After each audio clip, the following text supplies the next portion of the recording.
Hi everyone, happy Friday and welcome back to Naylo's Thrift Talk. I'm Lola. And I'm Nay. And today we have two very special guests. Yes, we have.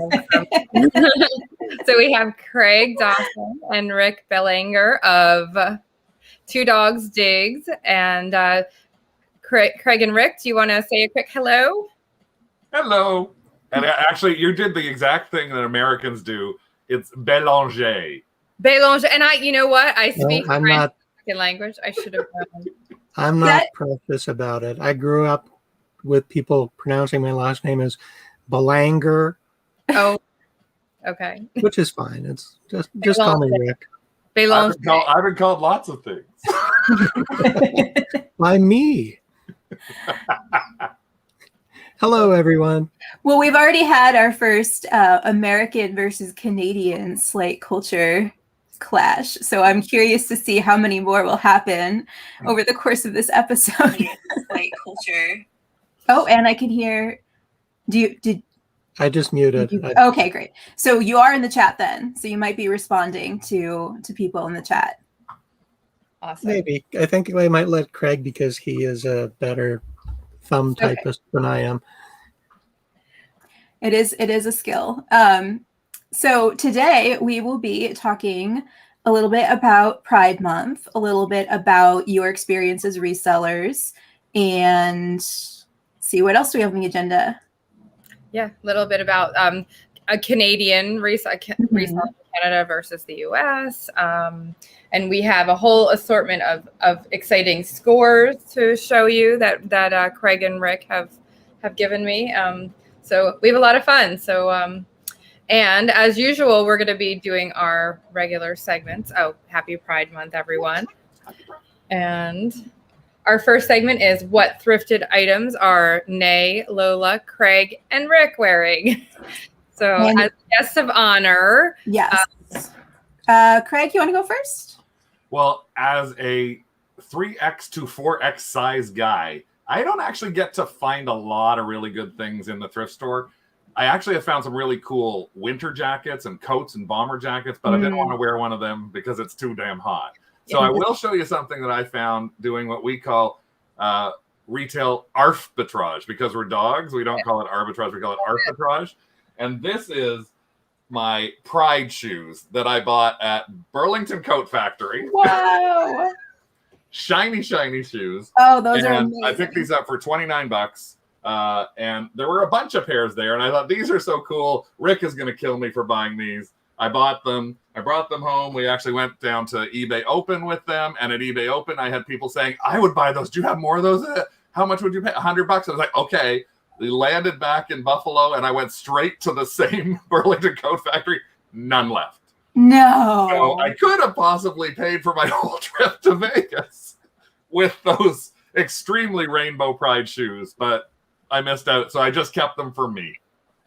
I have a hard time parting with them. I think those are incredible. Yeah, as you know, hindsight is 20/20, and there are lots of missed opportunities that come to light when you miss out on them. So one of the things that I know Craig does is he's always on the hunt for things he can buy in multiples and that he thinks will be popular. So we have a garage full of stuff that we've got multiples of, and by and large, his gut instinct proves right. But you have a thrifted item. Yes, I do. I'm actually wearing awesome thrifted items. Love it. Very cool. Cool. I love it. And this was actually thrifted too. I love it. Well, yeah, it was. What was the sale? It was the vintage show. It was a vintage sale. So we bought stuff to resell, so it still counts. That counts, yeah. Oh yeah. So cute. Love it. That is so cute. I totally forgot how great that movie is. I feel like it's one of the few sequels I actually enjoyed. And I think the headdress from the bear here we got at eBay Open. Craig actually wore that at one of the events at eBay Open. Love it. Why not? Very Vegas. Shoes. Yes, when in Vegas. That's true. That is true. Oh, sorry, I wasn't supposed. What happens in Vegas is supposed to stay in Vegas. There. Oopsie. to let it slide this one time. Nay, you want to go next? Sure. So I have, so I am wearing a thrifted headband that is rainbow, of course.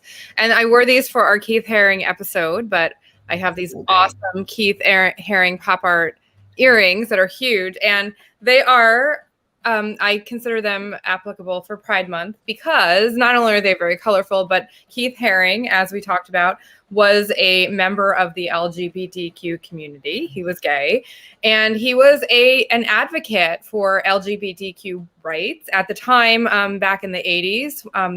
He was very big in helping for the AIDS cause. He donated a lot of money for that. He was very big in supporting gay youth charities and things like that. So, and a lot of his art reflected that too. So he was a pioneer in the LGBTQ civil rights movement, really. And then my shirt is Amoeba Records. Love it. It is obviously Pride. And I thrifted this at Goodwill for, I think, $2.99 in Philly. Nice. I have these lovely shades that I thrifted for, I think, $1. So I do, and I wear these all the time, like all summer. I'll just rock these as my regular sunglasses. And then kind of, I have 2 pairs of shoes here that I wish these fit me, but they're men's 6, which is a women's 8, and my big feet are too big for these. Those are almost as good as the other rainbow shoes. Yeah, so awesome. I don't know why I never listed these. They're Adidas. I'm gonna put these on Depop probably this weekend. I'm gonna get these listed because they're perfect for all year, but for Pride Month especially. And then these actually do fit me. So these are my personal shoes, but cute. Yeah, and these are also Adidas. They are Tokyo. It's a Tokyo line. You can see there but they're very applicable for Pride Month as well. Yeah, for sure. So where did you get both of those? Did you find I believe they were both at Goodwill. Wow, great finds. Yep. So I would have guessed like a Goodwill Blue Box or something. No, just regular good. I've had them forever. In fact, I dug these out. I don't know why the heck I haven't listed these because they won't fit me. I guess just wishful thinking that my feet are going to shrink or something. I know the feeling. Yeah. I need to get them listed, and I pulled them out of my inventory just yesterday, and I said, okay, perfect for the show, but I need to get these things listed because they need to sell. So I have half a closet full of, oh my God, someday I will become a size 2. But my feet are never going to shrink, so I don't know why I have Neither is this guy. I thought you were going to tell them about your closet full of hush puppies. Well, there's that too, but no, I'm talking about all the clothes that are in the one closet that I can't fit into that I bought them because they're cute. I could probably show this for my what I'm wearing too, because it's kind of not really home decor, not really, but this is this month's Ipsy Bag. Oh. And I ordered an Ipsy bag this month, so yeah, I guess they have a Pride theme this month, and I'm a subscriber. So these also resell well, especially in lots, especially on Poshmark. You can see the zipper is rainbow. That's so and cute. We'll be talking about companies and online platforms that are doing something for Pride Month this month, and they talk about how it's in celebration of Pride Month. So I thought that was really cool. Yeah, very appropriate. It just came in the mail yesterday, and I was like, oh, this is perfect to show. So very cool. Nice. And Lola, you look awful cute today in your suspenders. Overall. Ginny says that you do get shorter with age. I heard that. Yeah. So I'm wearing, this is a shirt that I got on Thrift to You, and I've definitely shown it before, but it seemed very rainbow, very appropriate. And then these are they are LEI from the 90s overalls, and I'm having flashbacks. What? I'm having flashbacks to the overalls. I used to live in overalls. Yeah. you could wear them and be styling. So yeah. So every year I keep telling myself, like, I think this year I'm too old for overalls, but I just keep wearing them anyway because they're really comfortable. oh, And these fit like a glove, so they're just like, you know, it was one of those thrift finds that's like meant to be. So That's a really cute shirt, though. Thank you. Yeah. Kick-ass shirt. Yeah, and she paid $1 because everything on Thrift You is $1 plus shipping. But yeah, Wow. so Yeah, it was a nice find. very nice. Do they ship to Canada? Probably not. Oh, that's a good question. I'm not sure. Well, I'll I'll have to ask because I've kind of formed a little bit of a friendship with you know, I chat with the owner a little bit, and I think they're going to be on an episode as guests. So more to come about that. But. Nay, can you move the logo? Because I currently am. Oh yeah, I don't know how it moved back. I had to move it for. Oh, the poor. I have to keep flipping that around because I had to move it because it was over Rick's head. And the only other option is the StreamYard one. You can't just have none. And the StreamYard one also would also cover my face. Yeah. So what you can do is actually make a single pixel. Oh, Yeah. that's smart. with nothing. With nothing in it, like a single white pixel or a single transparent pixel, and use that. Perfect. Yeah, I'll have to do that for the future. But okay, so our thrifted home smart items of the week. Now for Craig and Rick, they have some photos to show here, which because to actually get this in their house behind them would have been a little tricky. I'll show you one way. So this is their listing. So this is listed on Marketplace, right? Yeah, so I actually found this on Marketplace about 5 weeks ago. And he originally listed this set for $300, and I saved it. And then a week later, I looked at it, and he'd stuff and put it back up for $250. And so each week I was going in, and it was still not sold, and I could not believe that this is not sold. And so this week it was on Tuesday or Monday. I looked again, and it was still there, and he'd reduced it to $180. Crazy. And I messaged him and said, would you take $150? And he was like, yes. And we drove there like 3 hours later to pick it up. It is such an amazingly cool set that the actual coffee table has hooks underneath it, so it can actually hook together as a circle or sit separately as two individual pieces. And they're all dated with a stamp underneath them that say April 8th, 1960. So these were designed sometime around we figure 58, 59. There's no other manufacturer. Those end tables weigh about 30 pounds. They are so heavy. But that's amazing. They don't look that heavy. No, not in the slightest until we went They to are pick them up and my solid back wood. went out.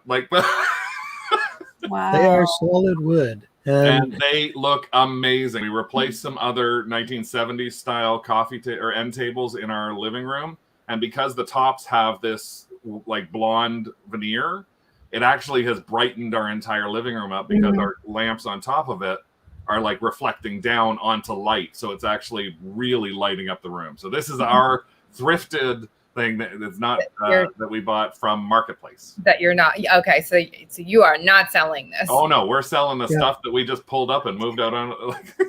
Yeah, it's interesting that the coffee table has the round cutout in the center.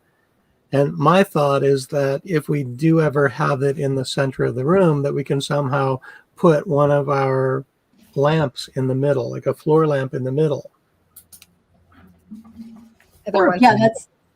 I was trying to think what you might do. It like you could put a plant in the middle, maybe. The lamp makes a lot of sense. It may have been an ice bucket or something for, the swinging CPs. Because they do lock, so you don't have to worry that once you put them together that they'll fall apart. They actually have locks underneath where you can make sure that they sit center for a plant or Brian says, ice bucket. He's straight to the drinks. Or Lisa says in the chat, ashtray, which for the time period also makes sense. I guess so. Yeah, for the time period, it probably did. And then Heather was the asking, bowl for the keys. That is a great score. That's amazing. Sorry, we keep covering your face with the comments to like move everyone around so we can have equal opportunity to get covered by the comments. Heather was asking who the designer was. Did you say there's no nothing except this strange stamp that says April 8th and 1960? Weird. Like it looks like it's I don't know. It's so amazing. I posted in one of the Facebook groups that's a mid-century modern Facebook group, like, look at this, and all I'm getting is people going, ooh, thank you, oh my god, that's lovely, but nobody said, oh, that's blank. Yeah. So I'm surprised. I'm gonna have to do a little bit more research just for my own sake. But again, those are probably never leaving until something else just as cool or cooler comes along. Oh yeah, I would totally not. That's a find of a lifetime. Yeah, for sure. So, okay, so good idea. Could try doing a Google Lens search to see if anything comes up. Right. Yeah, that's a good idea, Brian. Yeah. I don't know how. I have tried. I am clueless with Google Lens. I have really limited success with Google Lens unless you have the exact angle of something that might have been in a picture in the database. It gives you its best guess.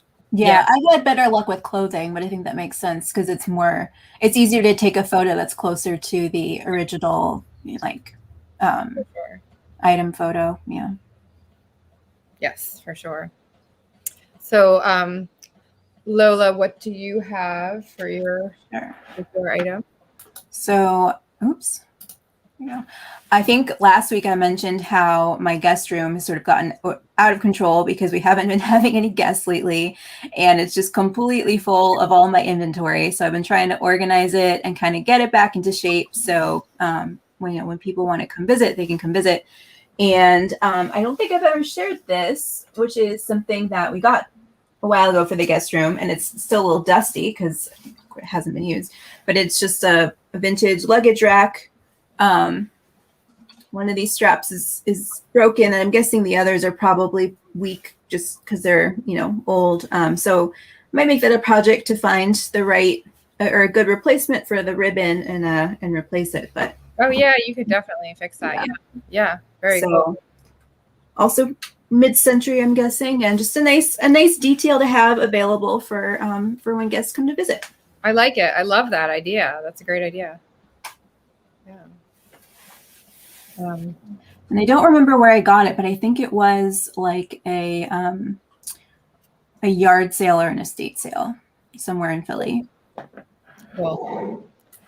And I have a few things. I have so I wanted to show kind of what you can do to make items that are not necessarily Pride, but readily available in the thrift into Pride items. So I thrifted this bud vase, and it's kind of like a gradient. And I just took some thrifted flowers, some thrifted fake flowers, and there you go. Nice. You have a little touch for Pride Month. So it is something you can use for your own home, or you could resell things like that. And then these are not Fiesta, but they are from a thrift store. I thrifted them at Goodwill. My mom actually loves these colorful plates, but she collects Fiesta too.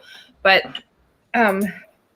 so you can do something like this too with either the Fiesta plates, or these are called Tabletops Gallery. So they're nothing like them. I don't know if you can see the mark, but you could put a lot together and resell these and market them as Pride as well. So they're very heavy. I don't break them. And then also from a flea market, these could also be marketed as. That's so pretty. So these are Pacific Rim china. So they're hand painted, and these are from a flea market. And these are my mother's, so this is my mom's set. But they could be, and she didn't purchase them for, with Pride in mind. But I saw them and I was like, oh, I have to, because they are definitely applicable, and they could be, they could be sold and marketed that way as well. And then I have my Pride Philly flag. Very cool. I thrifted at Philly AIDS Thrift in Philly. One of my absolute. Oh yeah, was it last year? I think I remember you sending that to me. Yeah, sending me a picture. Yeah. And then, of course, my pride flag behind me that I got on eBay, but you can find those in the thrift stores. And then my last but not least item is not thrifted, but the Starbucks. I got one this year, the Starbucks Pride tumblers. People go crazy for them. So I actually might buy a couple more of these. They're $20 a piece at Starbucks. However, if you bide your time and wait, especially like this year, like the 2020 ones from last year are selling for about $50. So once they sell out, if your local Starbucks has any, of course, I'm keeping this one for myself, but invest $20, sell it for $50. I think that's, a pretty nice profit. So yeah. If you look, there's a holographic one from last year that is selling for about $50 and up now. So. And that's true in general, right? Whenever Starbucks has one of those like limited edition tumblers, sometimes they're very sought after. Yes. Mm-hmm. Well, we're gonna have to go to Starbucks, huh? Excuse. I used to go when I worked full time. There was one in the building where I worked. So now we just do drive-through. There's the one on Kennedy Road. Oh, that's right. Oh no. Okay, so I guess every time we switch to the view, we have to move the logo. Yeah, I'll just keep switching it. Too funny. Yeah, I would have made another overlay ahead of time had I known, but this is the first time that we've had 4 of us in the. But now I know. So yeah, I was trying to remember if that's ever happened before, but I guess it hasn't.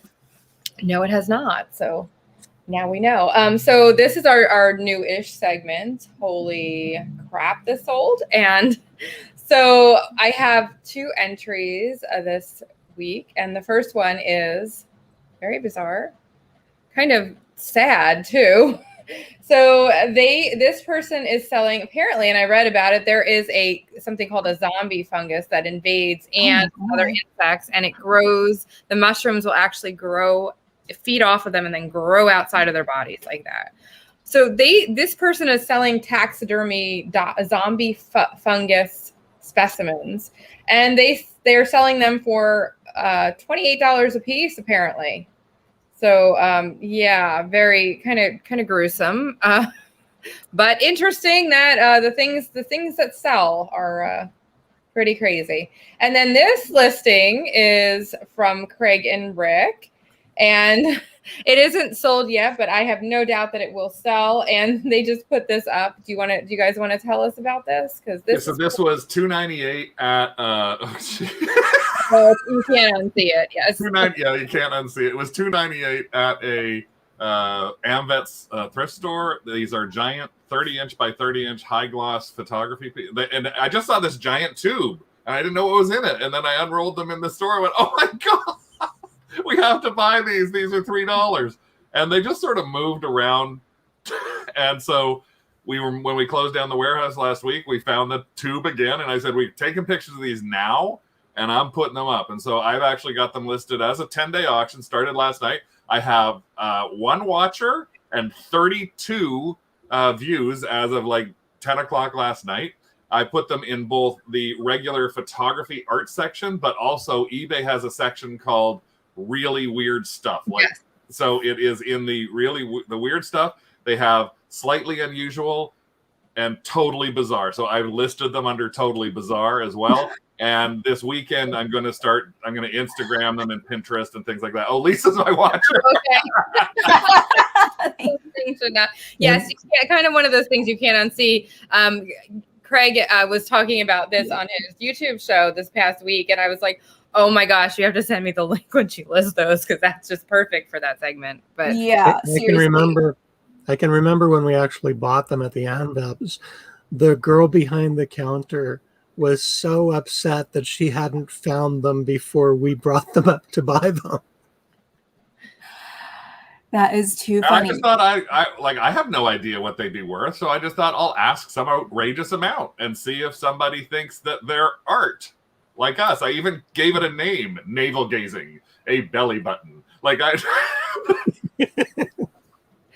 Well, somebody somewhere will say, "Oh, I have to have those." I have to have those. So I was just thinking this is another good example where Google Lens could come in handy, because if you do a reverse search, like using Google Lens, you could maybe find the artist. And if you can find the artist, then you could put that in your listing and maybe get even more money. True. Yeah. I will have to ask Brian, who's volunteered to help me with cameras on using Google Lens. And now, Brian, you've got something you can start searching for. I'm sorry, folks. I'm really sorry. Oh, you guys bring. Put the logo over my face. Well, I'm going to put Lisa over your face again, because she says you need to add male to your title, which is actually Yeah, because I think they're. Yeah, I believe they're male. I would think so. That's so funny, though. Not something I would want as art over my, dining room table or something. But you never know. But there is that one person out there who will pay $250 to have these on their wall. I feel like, yeah. You only need one person, so. That's it. One person. For sure. Well, it's an auction. I'd like two. They were. Well, you need the bidding war. Well, this is when you'll find out the true powers of Google Lens, see if it can differentiate. True. Yes. It might be a little terrifying, but well, thank you for sharing those. And just a little housekeeping. So Craig and Rick have a show that they have a YouTube channel, 2DogsDigs, and you will see 1.73K subscribers. Wow, that's awesome. So they bring not only the education, but the fun every week. So do you guys want to talk about that? We started the YouTube channel up actually after initially being a member of the Thrifting board back in a number of years ago, Jason T. Smith's Thrifting board. And one of the reasons we did was we originally found that it was kind of for Canadians to try and give a bit of a Canadian perspective, but we sort of morphed away from that so that we're very general now. And we try to put a combination. We have a live show every Tuesday night, which is called the Hall Pass, where we try to focus on something. And potentially it's this Tuesday coming up, but it might have to move. And I'll explain why. This Tuesday, we're doing a thing we just started back in May called the Thrift Store Showdown Throwdown. And what we do is we find 3 or 4 thrifters and we give them a challenge. And they all come on and we talk about their challenge. So the last challenge we did was you have to go to a thrift store and spend $25 in one shot. It doesn't matter what you buy, but it's got to be at one place, $25, no discounts, no coupons, no nothing. So everybody had the same fair thing. And we got 4 different people to come on and show us like what their $25 spend was, which I thought was really interesting. So this next one we're doing is always a bridesmaid, because in Ontario, where we've been for the past 3 months, all of our stores have been shut down. And today is the first day that they've actually opened up in 3 months. Oh, so wow. I figured that all of us in Ontario have felt like we're always a bridesmaid, never a bride. We're watching all of these thrifting people in garage sale, and we don't get to ever do any shopping. So today we could go shopping. Well, I went. There were 50 people in line at my Value Village. 50 outside.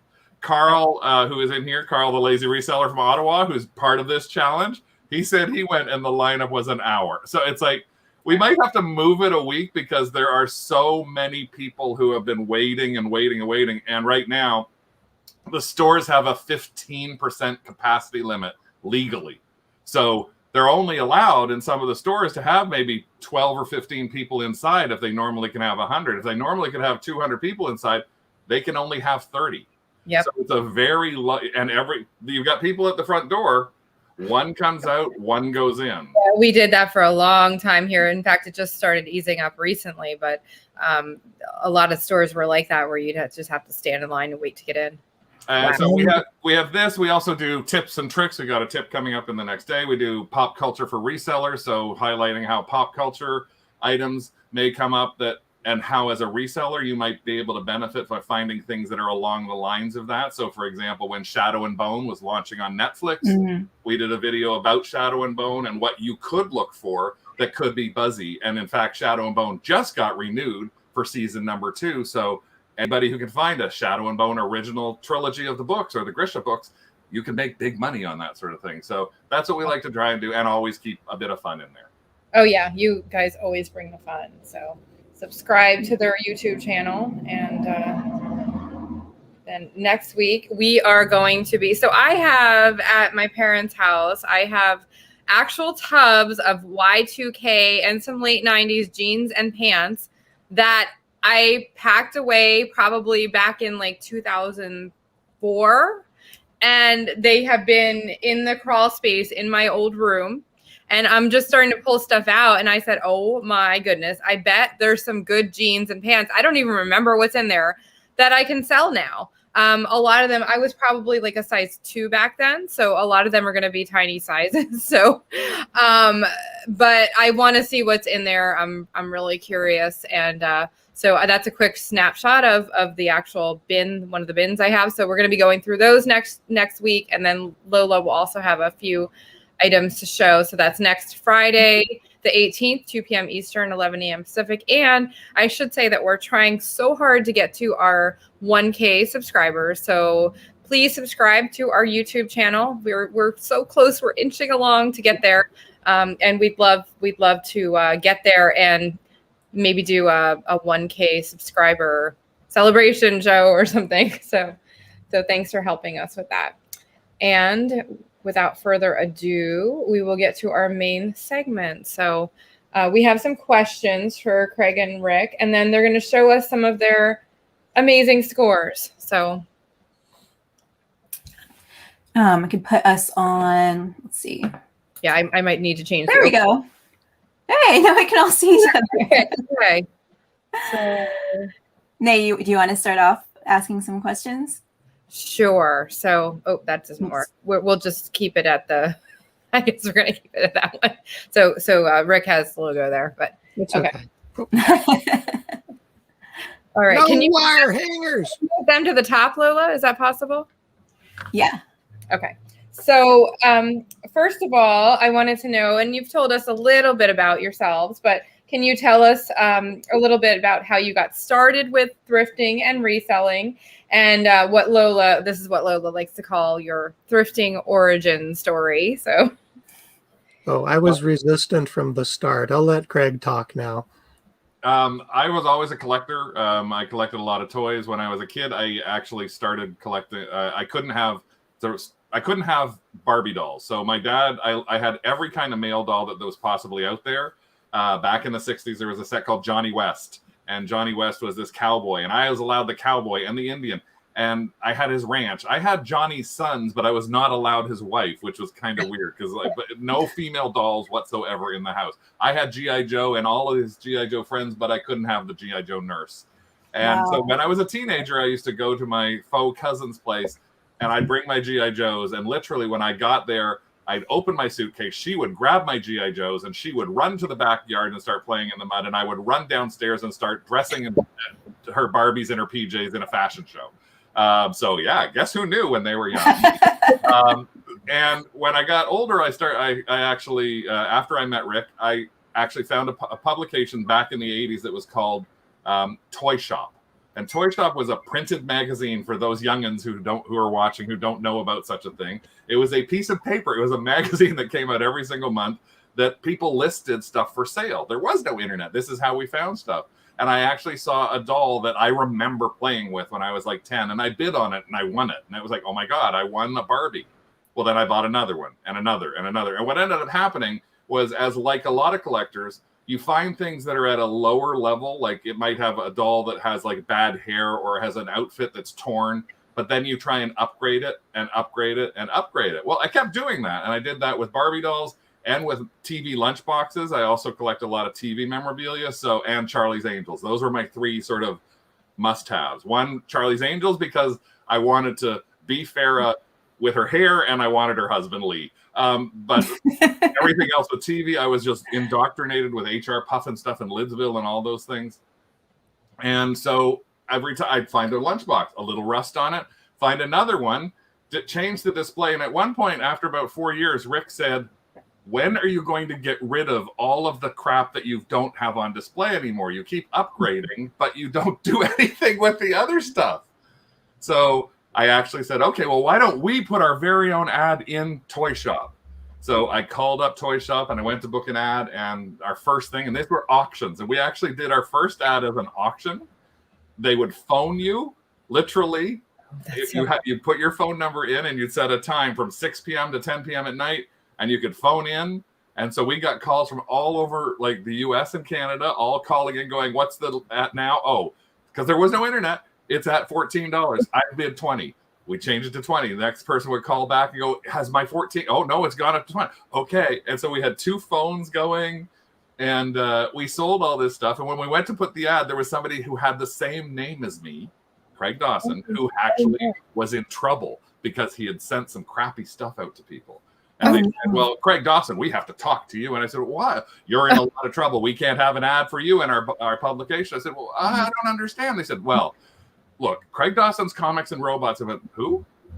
"I'm calling from Canada." And they said, "Oh, you might want to put something not under your name then. Can you give us a name to put in for like who's going to run this auction?" And I went, "Oh, I don't know. Our little dog Tate, named after Jodie Foster movie Little Man Tate, and after McMahon and Tate from Bewitched, because I was in advertising. Tate decided at that point that she was going to pee on the floor. So I'm on the phone, I turned to Tate and I go, "Bad dog." And the guy on the phone said, "Bad dog?" And he goes, "So you want to be called Bad Dog?" And I just said, "Okay." Oh, that's funny. And That's hilarious. Oh my gosh. the name Bad Dog. So it was Bad Dog Collectibles for the longest time. Rick was my Sherpa. So I would drag him around everywhere, to toy shows, to all sorts of different places. And for the longest time, 20 years, he complained about every time we went thrifting, every time we went anywhere. We went to England for his 30th birthday, and it was like, "What are we doing?" "Well, we're going to go to a flea market in England." "What the hell are we going to a flea market in England?" "Because Barbie paid for this damn trip, so we're going to shop for Cindy dolls." Like, that's what I would used to say to him. I can be bribed. Yeah. Yep. As time went on, he started getting a little bit closer to doing it, helping me with packing. So as a team, we actually worked to, I do all the listing, I did the shopping, I was doing the sourcing, all this research, and then he was helping with photography, and he was also helping with the packing. So it sort of worked that he was helping in the business, and finally the big sort of kick into it went about 4 years ago, where I was dragging him to estate sales, and he happened to find within about 2 or 3 months at 2 or 3 estate sales items that he found for like a couple of dollars and flipped for hundreds and hundreds of dollars. And that's all it took. That's how you get hooked. He found a glass thing, and I can have him give a quick story. Tell them about the Oiva Toika. Yeah, basically, we went to an estate sale, and there was a bunch of art and things in this house. And I was walking through the basement, and I looked on the shelf, and there was this little teeny tiny sort of glass ball that had a face attached to it. I thought it was an owl or a sheep. I think I thought it was a sheep. So I turned it over, and it's like, "Oh, this is kind of cool." It was priced at $6. It was the last day of the estate sale, so it was $3 when I checked out. And Craig looked at it when I was putting it in the car and said, "What the hell did you buy that for?" And I said, "I don't know. I like it." We were sitting at the office maybe 2 weeks later on a Sunday, waiting for people to show up for a Max Sold pickup. And I was playing around, and then I noticed in the light that there was a name scrawled on the bottom. So I tried to decipher it, and I figured, oh, it says Oiva Toika. I found a Facebook group devoted to Oiva Toika and Swedish or Norwegian glass. Oh, and I posted the story. "Hey, I was at an estate sale. I found this. Can anyone help me figure it out? I paid $3. I just want to find out more information about it." Within an hour, I got an offer from a Japanese collector for $1,000 US. Wow. Even though he said in this question, I paid $3. just bought this for $3. And ultimately, I pushed back a little and said, hold on a second. I want to make sure that we have a good deal here. So we communicated back and forth for what, a month and a half? About that, yeah. And finally, it was, okay, we'll do this. So we did the transaction. Money arrived at my PayPal. We shipped it on our dime. So it was free shipping to Japan. It was like $75 to ship Canadian. Mm-hmm. And It was $1,000. they received it and they were in heaven. So they bought a enjoyed tiki it. for $1, a tiki mug for $1. That Jason, we sent a 50 picture to cents. Jason, and Jason said, "Oh, sell that for at least $500." Then he found another piece of art that was like $3, and somebody said, that's at least, and we sold it for $250. So in like 3 months, all of a sudden, he's much more enticed at going to estate sales now. Look, it's good luck. So now it's and he sort of, that broke him down. So over the time, it actually became something where now he actually likes going to estate sales, likes going to thrift stores, doesn't like people who don't follow arrows or things like that at this time of the COVID pandemic, and he hasn't been there since. But theoretically, it's something that he actually likes doing now. And he retired from his full-time job a year and a half ago.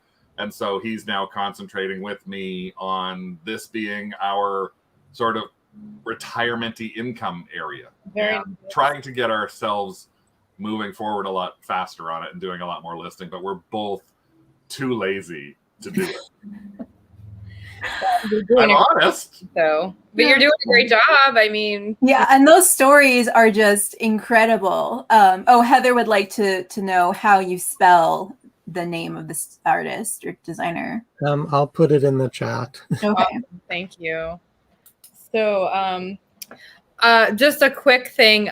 We want to hear about Dugg. I'm in love with Dugg. Every post that you make about Dugg, I am just like, oh my gosh, he's adorable. So Dugg is our, it's D-U-G-G. So the first G is gay, stands for gay, and it's silent. So he is a dog that we got actually 7 weeks ago, 8 weeks ago almost, or 6, 7, 8 weeks ago. Our other 2 dogs, we've had 4 dogs as a couple, 5 actually. Our last 2, Boomer and Vegas. Boomer passed away in September, and Vegas passed away in December. Boomer was 14 and Vegas was 15. And Boomer was a blonde sort of poodle mix, and Vegas was a Cocker Spaniel, purebred American Cocker Spaniel, black and white.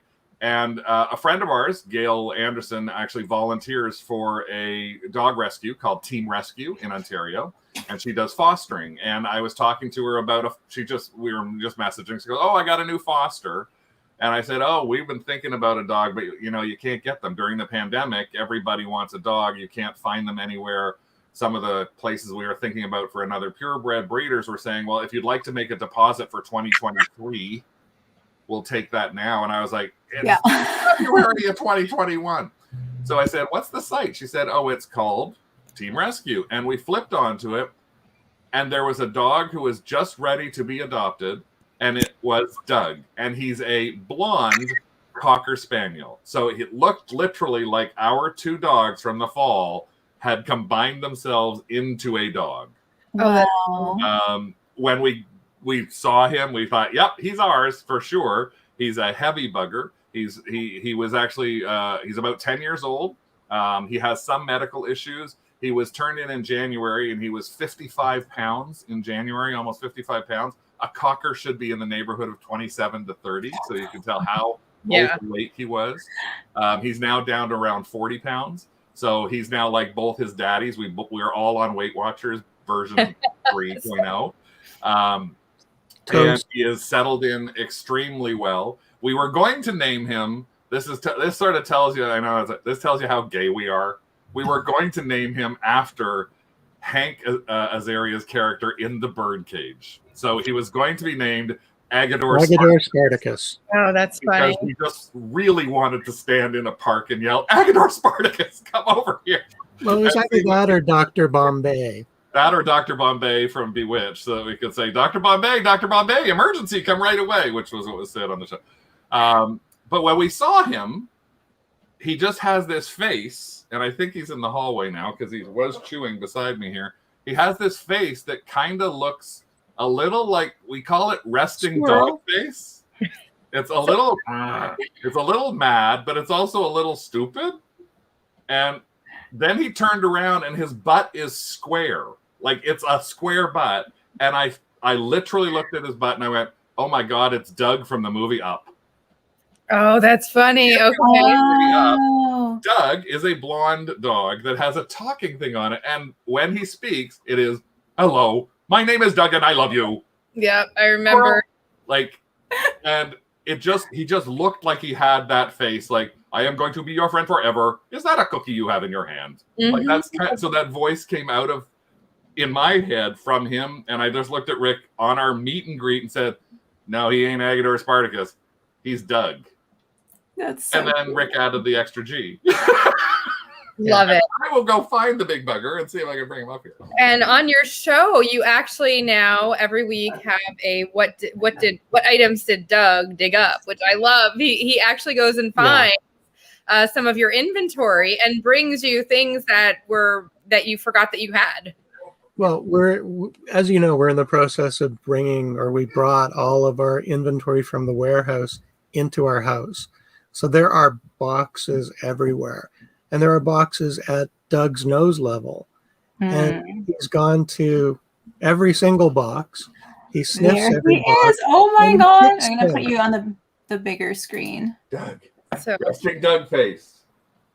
All right. That is a resting Dugg face. That is a oh my resting- gosh. Hi, Hey, Dugg. Hello. so adorable. Oh my gosh, Doug. he's Yeah, great. actually, he looks not super into this whole being on I woke him up. Well, Oh, there you go. He went also- back to sleep. he's also so heavy that he's probably not used to being picked up. Yeah. That makes I sense. mean, Doug is a big boy. He is 40 pounds of dead weight. And you've had kids, Nay. So you remember when your 2-year-old didn't want to be held and was sort of dead weight? Oh yeah. Yeah, that's kind of Doug in a nutshell. It's like Yeah. you go to pick him up and it's like flop. Yeah, you're not going to get me. I have tried pushing him, and it is literally like to try and move him. It's like his butt is glued to the floor. He's so like heavy, or big boned, as us girls like to call ourselves. There you go. Yeah, I mean that's a better way to put it.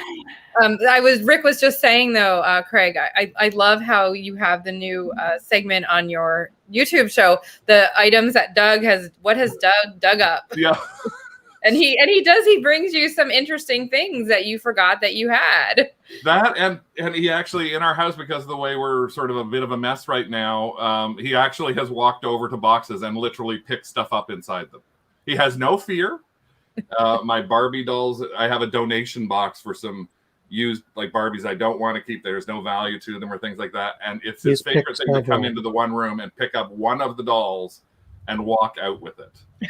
He doesn't chew it. He just drops it somewhere else. So that'll be one of next week. So I'll tell you what Dugg dug up from the Barbie doll box. So funny. I love it.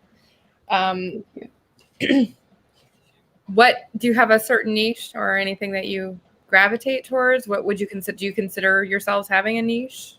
I like to focus more on the sort of the toy area that we've been part of for a long time. TV memorabilia, pop culture.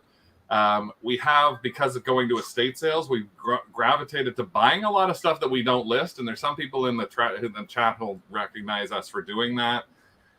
You can't pass up a giant garbage bag or 2 or 3 tubs of fabric from the 70s when someone says, take it all for $10. And so we do. Well, if you have to get rid of anything, you can send it to me.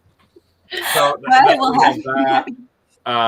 When we organized our warehouse, because we just shut that down because COVID basically killed my advertising business, we realized that we had plush, and it's like, oh well, we got like 5 or 6 plush, or 15 giant tubs now filled with plush that have been sorted into Disney, Care Bear, other like. It's just one of those things, and we sell that's in the toy category, but we have vintage clothing that we have to learn about. So we watch you to learn about things. I got to go back to watch the show about the different styles of dresses, because I don't know about anything other than the muumuu or caftan I dressed up at when I was 8 years old and decided to go out on Halloween with my mother's wig. Yeah, I don't know what the block is. There's a fear to, am I measuring this right? Are the colors correct? It's going to be returned. We're going to get a negative. Oh my God. Oh my God. And not wearing women's clothing, honestly, we don't, is like trying to understand, like, okay, do I have to measure, like, how many different places do I have to measure? How do different bust sizes sit inside an actual dress? Like, I can't imagine someone who might be a smaller size bust and a large size bust looking at this dress going, that's for me, and then seeing, well, that's going to be really tight on a larger busted woman. So we actually have got now 3 mannequins, so that we've got them with different size busts, so that we can actually that's really try smart. and make things get a little bit better. And it's like, this one does, okay, that's going on the skinny, like, size 0 bust, and we'll do a hanger on that. And then we have Betty, who is our that's what we call her. She's a foam, like a plus size, but it's a big foam mannequin on a stand. So if something's larger, we can put it on that. So we're still trying to learn that, and that's part of the goal in the next 6 months for us, is to get a lot more into clothing, because it is one of the biggest things for reselling. And even the little few things we put onto Depop on our Depop store, we've sold t-shirts on our Depop store, but we just haven't got that second sort of lift into there. Well, Lola and I are always here to help you guys. So if you have any clothing related questions, we are your people. So I'm more than happy to help. We actually did a whole show on measurements too in our archive. So that might help. I will look that up. I just subscribed today. My apologies. I thought I had subscribed before. And I will look at your archive for measuring. What are you looking at? That might help. Move that logo over his face. Well, as you know, we mentioned that we're very close to 1,000. So any new subscriber, we will take it. We forgive you. But yes, we are happy to help. If you have any questions. And I mean, vintage clothes is just one of my favorite things to thrift. So if you're finding it, you guys are super lucky, because it's gotten a lot harder in the last few years. I think it's a mix of it being more popular, so maybe people are looking for it, and the thrift stores know that, so they're putting more of it, like either bumping up the price or putting it on Shop Goodwill, things like that. So, that could be a difference where you guys are sourcing versus the US. I don't know if there are still there's a lot of people up here. We have in Toronto, we used to have twice a year a vintage clothing show and sale. We've had t-shirt like sales where it's been a smaller sort of underground thing where a lot of vintage t-shirt sellers go to. But we just happen to still be lucky as a regular thrifter. On my part, it's like I'm in a thrift store usually on average probably 5 to 10 times a week, because we drive from Canada. We actually have to send items through the USPS in order to be competitive with the market down there. So we use what's called a cross-border shipper, and cross-border shippers actually let us buy postage in the US, USPS postage, and every night they drive from Toronto and various markets across Canada into the States and drop off everything. So if I was sending something, that's the simplest thing I always tell people, because they can't believe it. If I wanted to send something like, let's see, if I wanted to send something like this, Craig, like that, into the States, or if I wanted to send this magic band, this Disney Haunted Mansion magic band, in Canada, this would be considered a package. And as a package, this would cost me probably $10 to $12 to $15 to send to anywhere in Canada. And it would cost me probably about $10 or more to send to the US. Wow. They have a thing called the slot of doom, and if it doesn't fit through, it cannot go. It's supposed to actually be letters. So cross-border shippers allow us to be competitive from a standpoint of shipping, so we can actually compete with the US. So depending on how much we sell, 3 times a week minimum, we're driving to a cross-border shipper that's 20 minutes away. It just happens to pass 3 or 4 different thrift stores.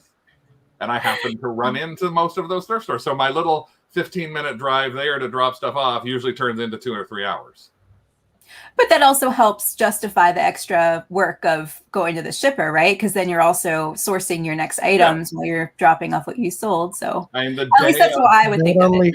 That only holds true if you're actually listing what you're buying. Yeah, but like, for example, the day that we shut down, we knew that Tuesday back in beginning of March, everything was shutting down in Ontario. I did our last drive to mail the stuff that we had at my last thrift. And I went into a Value Village and found, I think it was 32 milk glass mugs, all 15 minutes before the store closed. So I bought 32 Fire King Federal milk glass mugs for $1.50 a piece. Wow. How they were there, I don't know. Good find. But it was, and I have downstairs 5. I walked through another one, passed by a women's section, and jumping out at me was this day glow set of jackets. And I found spring sort of vintagey 1980s hot pink, lime green, and bright yellow spring jackets, like zipper hood jackets. And they were there brand new with the tag still on them, and they were $19 a piece. And I'm going to flip them for like 60 or 70. Yes. Once I list them. Once you, But now they're hanging in our bathroom on a rack. How many mugs have over time? We're cutting ourselves down a lot, but over time we've easily sold a couple of hundred mugs. Right now, I think we only have about 15 to 20 on our site out of our 650 or so. 700. They're very long tail. They don't turn over quickly for us. We are finding, though, that we've been putting mugs into our local Max Sold auctions, which is another way that we sell. It's a platform for us that's across in a number of places in the U.S., but it's that's actually one of our site. questions, so you might as well. Yeah, I'm really curious to hear about that, how that works for you. And well, strangely enough, I've had Disney mugs that I can't sell for anything, like the plastic thermoserve Disney mugs that show like the parks on them, and you can't get $2 or $3 for them on eBay. And I put 3 of them together and get $38 for them on a Max Sold auction locally with pickup. So I don't have to worry about shipping or anything along those lines. So it's at maxsold.com. We just had our 20th, we think. We're going on to our 21st auction now with them. And it's in Greater Toronto area and Lower BC, Vancouver. But it's also in Jersey and Tampa and Phoenix and LA. So if you go to maxsold.com, you actually can go into a map and you'll see where all the little pins drop. Is really it all local pickup, or is it? It's all pickup. It's all local pickup. So all you really have to do is have a place you can sell, like have somebody come on one day. And so that's the thing we like about it is we get rid of 100 lots of things in one day at a 4-hour pickup. It's on your app on taking pictures. It's so easy to list, and then part of our 2DogsDigs YouTube channel, you can actually see us. We do our auctions when they close. We show them live, so we're watching to see what we will get along with the audience because we don't know. Everything starts at $1, so there's some that I want to pull whatever hair I've got left on my head out of. Other ones are literally, people have a joke with me that my voice goes higher and higher and higher depending on how excited things are and how much certain prices go. Our last 2 auctions shocked the heck out of me because our 2 auctions in May, we made a total of almost $5,000 on the first auction and $3,000 on the second. So 2 Max Sold auctions, $8,000 in sales. Wow. Okay. So 2 days of pickups. And 2 days of pickups for 4 hours of pickup.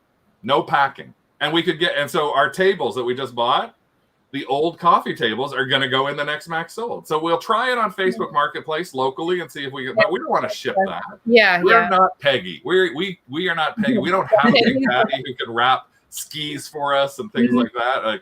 It's like we bow down to Big Daddy and his packing. Oh yeah, he's the master of packing large items. Jason. So we just go, you know what? We'll just Max Sold. Somebody can come to now our driveway and they'll pick it up and take it away. Well, I love it. I'm gonna look because I am in New Jersey, so I will look. I'll definitely check that out. And always that you can always email us or ask us anything about Max Sold because we've been on there a long time, and we actually have a code for people if they want to try their very first Max Sold. There's 30% or $300 is their minimum charge. We have a code which is BARK, B-A-R-K, and with that code you have no minimum. So if you're afraid to try it or you don't think you're going to make $1,000, that code lets you actually do a Max Sold, and if you only sold $500 worth of stuff, you only pay $150 instead of $300 as the minimum. So we also have another code, which is part of our Kennel Club, which is a paid support group that we have for our YouTube channel. It has its own Facebook group. That code actually gets you big money off. That actually pays actually for the Facebook group on its own for over 2 years if you actually use that discount. But you have to be a paid member. It's $3.99 a month, which we say it's less than a latte. So it's got to be bought, eh? That's our Canadianism. So cute. I love it. That's awesome. But so I guess if anyone watching is really interested in Max Sold, it's a great deal to subscribe then because your code will make it worthwhile. And then you get all the extra Yeah, and support with in that New extra Jersey. code, we give that extra support to the people too. Mhm. So we have a couple of people who are trying their first ones, and we're like, email us personally, so we don't just let them throw guess at it. And we've actually had, I think we're now up to our 7 or 8, and Ann Wolf, who's in here in the chat, she just tried one of hers. Yeah. But we have a lot of people who are trying to do them when they can. Lisa Bolin wants to do one so badly, but they're not in Winnipeg. Mm. So. Yeah, and Heather says not North Carolina either. So I guess it is a little bit luck of the draw if it's in your area. But yeah. Well, if it's in New Jersey, I will definitely check that out. So, so we talked about how Rick is now. You guys are doing this full time now. You know, you're looking at this as your retirement job, which is awesome. So speaking of that, since you are a spouse team, what do you like most about having your spouse as your business partner? Are there any challenges that come up? And if so, how do you resolve it? And then also, as far as like how you divide up duties, like does one person do the shipping better? Does one person prefer sourcing?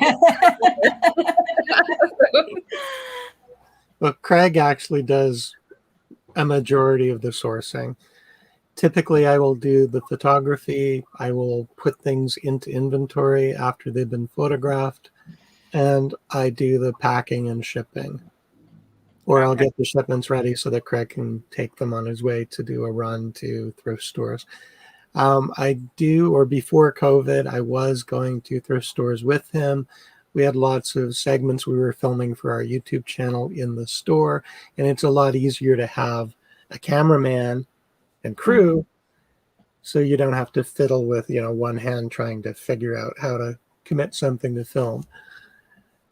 Go on, Craig. I think our biggest challenge as a couple, though, is trying to learn how to set what one person will do and what another one will do, and try and get those things sort of in a smooth rolling fashion. It took us a number of years of Rick just happened to have to help me pack to realize, when you sold 40 things and you're trying to mail something, leaving me sitting in the kitchen trying to pack. I had a full-time job, he had a full-time job, and it sort of fell, and then he was starting to pack things faster than me, or he would say, I'll help you with the photography. At one point, 15 years ago of doing this, because we've actually been on eBay now for 25 years this October. So we were actually lucky enough to also have been awarded into the inaugural eBay Canada Hall of Fame. So we're one of 25 sellers who's part of eBay Canada's Hall of Fame. And 2DogsDigs actually was featured on eBay US's 25th anniversary as one of the featured sellers that they did back in September of last year. Cool. With that kind of stuff, as I say, it sort of got to the point where you have to keep doing more and more and more. And you start going, well, I need help. And then I would take a picture, or he would. And then we'd be like, who's got this? So the biggest challenge is setting it up so you know what one person is responsible for and what the other person is responsible for. So our process right now is pretty well, I list it, I put it into drafts. I have a section down at the photography area where I put the box that Rick knows that everything in here is in a draft. He'll take the photos of what's in the draft and tell me, Craig, there's a bunch of things ready to go. He also will look and see when he's doing those, if something is, I don't know if he caught this crack or this rip or this smudge. And he'll just add that to the auction. Like he'll change the item listing right then and there so that it's actually correct and then mention to me. Our biggest challenge right now is he doesn't mention to me half the times when he changes those things. Yeah. And so I don't know. Or he'll take pictures, and this is my frustration with him, and everybody will do this as spouses. He takes different pictures of the same type of items, and it drives me bonkers. So he'll take 3 pictures of a coffee mug. The first coffee mug he'll take pictures of from the front and the back. The next coffee mug, it'll be the front, the back, the top, the bottom. The third coffee mug, it's the bottom, the side, the handle, and I'm like, why is there no picture of the handle on the first one? He goes, I don't know. So what do you mean you don't know? This is where effective communication. They go back into the little box for him to have to take more pictures of. So that's our biggest frustration, is trying to go, like, we're both like ready to strangle each other at times. Yeah. It's his frustration more than mine, to be honest. Yeah. This is also what 34 years together let you do. It's not any spouse team would have the same the same hurdle. definitely. Yeah. I mean, that's the big thing where my spouse Chris has offered many times to help me do different parts of the process, and I have such a hard time delegating because I want everything done just a specific way. And like I know they do a great job, especially if Lola's a little OCD, so yeah, literally I do have OCD. So yes. No insult there. It's yes, But that's the thing is working with a spouse or working with a partner or working even with your kids too. Like you can get to the point where you're actually saying, okay, let me figure out one type of job that I'm comfortable with you doing. And that's why I'm not comfortable with Rick listing, because I do my listings a certain way. And I've sourced 90% of the items. So we went through a period of time where I was doing listings, right? There was a period of time when I was doing listings and you were finding too many inconsistencies. I wasn't doing things the way that you would do them. He had no clue. No clue. I still don't. So I'll do what I'm good at. Again, you could actually say to Chris, if you could help me with X, and your OCD could at least let go of the packing part of thing, or even helping you with doing an audit of your inventory. Like July's coming up, and we always say twice a year is inventory time. So every January and July, it's like, well, if you can help me with this, and Nadine, you can do the same with one of your sons. Say, well, I want to start training my older sons because they're now 12 and 13. My youngest is 8 and he has autism, and so he's a little tougher. But I'm sure there's a job I can give him to do. But my oldest 2 are getting to the age now where I want to start putting them to work. Well, there's so many great life skills you can learn by doing it too, right? Like you learn a little bit of the value of money, you can pay them a little bit, and then they have their own money to, to decide what they're doing with. And and it's great, especially if you have kids, is to be able to see like them liking what you're doing. It's kind of a different version of me with Rick. It took him a long time to get to the point where he actually could acknowledge that yes, this can be fun. Yes, we can make a lot of money at this. And yes, this is something that not only Craig enjoys, but I actually guess I enjoy it. I'll stop lying that I don't enjoy it. I'll stop trying to fight through this. And it's like, it took Oiva Toika to turn him around. That'll do it. Yeah. I thank Oiva and all his Toikas. Don't know what that means. Yeah, I can imagine if that was my first score, I would be hooked forever. I mean, I got hooked anyway, and I did not have that good of a first score. So, you guys talked about. I'm sorry. Go ahead. No, I was just going to say there are situations and scenarios that I don't like or appreciate.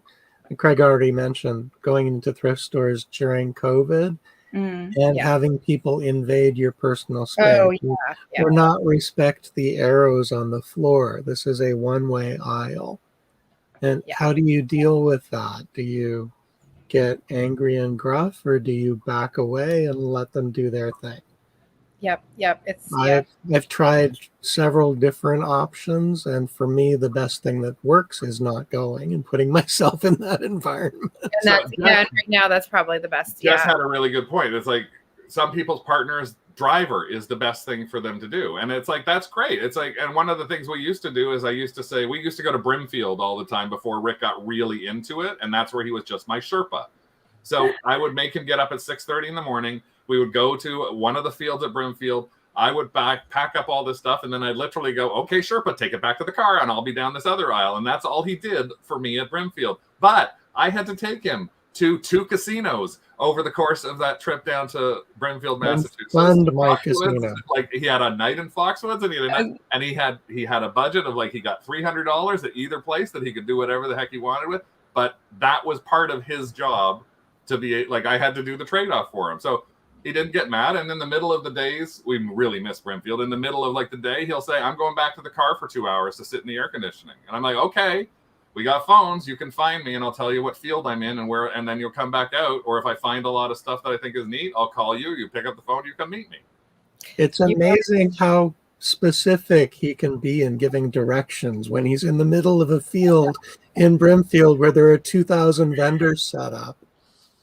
Well, let me know. I guess this year's probably out, but next year, let me know because I'm like less than an hour away from Brimfield, and I'm very excited to be there. You guys can come down and see Lo, and I yeah, you could come up. It's not that bad of a drive. So we could probably all meet. Yeah. Mhm. I know Heather Malkoff is already like we were hoping this year we'd be able to meet her there, but because there is no Brimfield this year, so but well, we're I think hoping. Is it not happening at the end of the summer? There might be a September show, but we still actually can't cross the border. That's what I was thinking. So maybe next year. That's a good goal. We could all meet up. I could, because I have to get up to see Lola. Yeah, and it's honestly not that bad of a drive from New Jersey up to Western Mass is much better than like Philly to Boston. Even though it seems like a 9-hour drive for us. Yeah. Oh, see, and that's worth it for you. So yeah. I think it's like 4 or 5 hours from Nate and me, so not that bad. So you guys, this leads into one of our other questions. So you guys you do source in the U.S. as well, obviously, of course, pre-pandemic. But what are the biggest differences that you notice between sourcing in Canada versus the U.S.? I'd say there's a higher variety or much more variety of stuff available in upstate New York. We were going to Buffalo 2 and 3 and 4 times over the course of the summer. You know, every other weekend we would go. When I was working, we'd go twice in the summer. After I retired, it was, okay, let's go twice a month. And the number of estate sales and garage sales are an industry in the States, whereas in Canada, they're not as prevalent. So you don't have as many. Yeah. And that also kind of goes hand in hand with the question about sourcing. Like, so it seems like you do source from max sold auctions, thrift stores, not as many garage sales up there, I guess. And so what other sourcing opportunities do you have there? Do you do any online sourcing? No, that's part of the challenge. Like we can't, if we could cross the border, we'd be actually looking at things like the Goodwill blue boxes, and we'd have, because a lot of people who can cross the border, you can get a border address for nothing. Okay. And so we used to order stuff. If I saw a box, I remember driving down to Brimfield one time, and I actually saw a box lot of things that somebody was selling that I had shipped to our hotel in Brimfield, because there was no charge for them to ship a whole bunch of stuff to us in Brimfield. So we used to get stuff shipped to Buffalo all the time, and then drive across to Buffalo, spend a weekend, pick it up, and come back, because we had a limit of $800 per person if we stayed 2 nights over there for a weekend. So we could bring back $1,500 worth of stuff. You obviously had to claim that it was personal, and it was. And if we happened to sell it at a later date, well, that was just a coincidence, but everything was a personal buy. But yeah, we can't order blue boxes. Sometimes 50% of the people actually who sell internationally on eBay or Etsy in the States don't even want to ship to Canada, or they use GSP for eBay's global shipping, which charges horrendous fees. Even it costs about the same for us to shop. It's just if I want to send something to Lisa in Winnipeg, it's going to cost her the same to buy it from me as it would be for Brian to send something from Chicago up to me. Yeah, which is crazy. So we're a lot more limited, but normally it's flea markets. We go to flea markets all the time. We go to antique and vintage things. We go to any of the shows that are out there for antique, vintage, those type of things that are in Toronto, around the area. Big for us is garage sales. But again, you could look on a garage sale, what used to be our favorite garage sale, yard sale treasure map. And in the States, we would look at Buffalo and see 300 sales in Buffalo starting on a Thursday night. The map would be poked with all these little red dots all over it. And then you'd go to Toronto and you'd see one was here and one was here. Yeah. So our garage sales in Toronto have sucked in the past 5 years. They've just gone, even street sales that used to be communities that you could spend a day at. The last community sale we went to in the Guild, which is not too far from us, I think only had 30 houses. Well, 7 years ago, there would be 500 houses doing it. So I don't know why people aren't doing it in Toronto, but they just aren't. So Marianne's question was, when crossing the border back into Canada after thrifting items in the U.S., do you have to pay duty on those items? Not if you, as personal purchases, no. If you were buying specifically for the idea of resale, yes. Legally, you should be claiming those as things you are reselling. If you're buying them and bringing them home and happen to be using them around your house, and then at some point later they end up being resold, then that's considered a personal item. So got it. Yeah, all of our trips, we do claim everything that we buy. I keep track of all of the money we spend at estate sales. I keep all the receipts for any thrift stores or retail arbitrage. Arbitrage, yeah. I try to you keep roll down it a under window the- with a minivan that's filled with a bunch of stuff, and the border people actually just look at you and go, "What is that?" Like, we've actually positioned really bizarre items in the passenger seat behind me so that when With we roll the down price the tag window, they facing see out. like that Groot that's behind Rick sticking out behind. That's they're like, hilarious. it's like, oh, well, we're garage selling and flea marketing. It's like, what's the most expensive thing you bought? And usually it's like, it was $20 for Groot. And they go, I'll go through. Too funny.